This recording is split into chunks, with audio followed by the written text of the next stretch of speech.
nating baliwalain ang pagtayo natin sa ating panampalataya. Kung meron man laging balakid, kung meron man laging kumukontra, manindigan ka sa iyong panampalataya.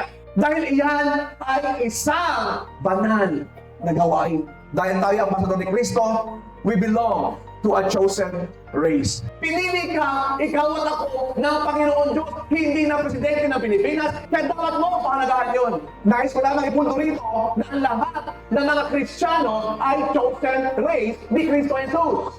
Iisa lang ang ating lahi. That's why, sabi ni Pablo, that's why there is no more Jews, nor Gentiles, no male, no female, nor slaves, nor free. Mahingipin o wala, bata, matanda, isa lang ang ating lahi. Isa lang ang lahi ng lahat ng mga napatay kay Kristo. We are one.